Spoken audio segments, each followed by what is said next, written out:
Dear Golda, 3 audio version. Depressed Israeli living in Canada. Thank you to readers who direct message and email questions for the advice column. Please participate in the polls and in the comments in the written version linked below to give your perspective. Dear Golda, I've been feeling depressed ever since Hamas attacked Israel on October 7th by the constant stream of terrible news and the world's unfair reaction to the attack. I am a native-born Israeli, but I've been living in Canada for the past 4 years for a work assignment, and I'm not planning on returning home for a few more years. I don't seem able to snap out of it. When I do find something I enjoy for a brief moment, I feel guilty. How can I dig out of this rut? Best depressed Canadian Sabra. Hello, depressed. Thank you for writing into Maccabee Nation. For readers who may not know, Sabra is a term for native Israelis. Sabras are prickly pears that are thorny on the outside and sweet on the inside, which tends to describe most Israelis pretty well. You're certainly not alone in battling depression right now. Dealing with variations of depression, anxiety, and anger have been common questions we've received the past few months. Israelis abroad face additional challenges too, being far away from family and friends, which can amplify these feelings further. Although everyone is different, let me tell you what's been working for me. I made up this acronym LEV, which means heart in Hebrew, and stands for laugh, exercise, and volunteer. This helps remind me to stay on top of these 3 areas, which has helped improve my own mental state.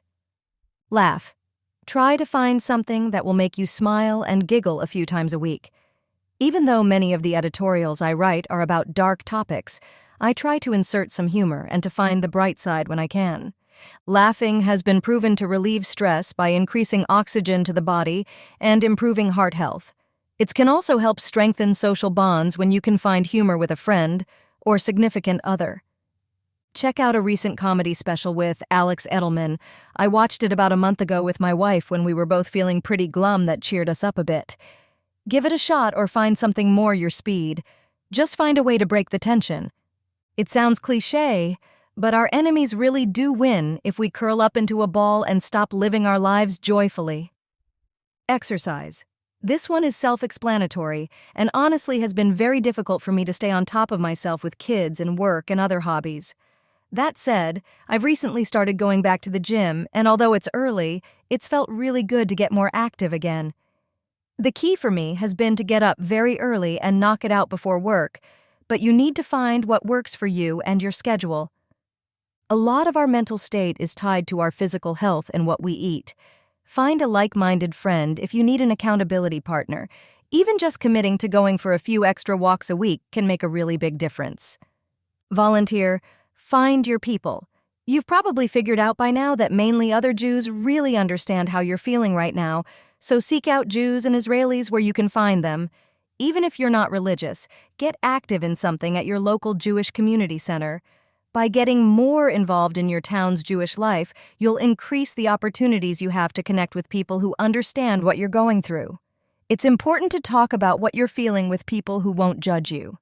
If you don't live in an area with a sizable Jewish community, consider finding groups online you can meet up with, or even potentially moving to a place where you can be more connected to other Jews if you feel like that part of your life is missing. One of the best ways to feel better is to get off your butt and do something meaningful that will give you purpose. Usually these days for me, it's managing this blog when I can, whether that's writing an editorial or interviewing someone doing good in our community and giving them a platform to spread their message. When I was feeling really depressed, I was also fortunate to be able to take a few weeks off work and went to Israel to volunteer. It was good to feel like I could contribute something small, and I got to connect with some old friends and family. To be candid, this all feels like very little compared to the sacrifices so many people are making in Israel right now every day. But sometimes lots of small acts can add up to a big positive impact. It's easy to be cynical right now, but try to resist the urge that nothing we can do will make a difference because it can. Find anything you're passionate about, even if it's not related to your Jewishness or Israel. Adopt a cat. Become a big brother or sister, etc. Just find something bigger than yourself that you enjoy and start working on it.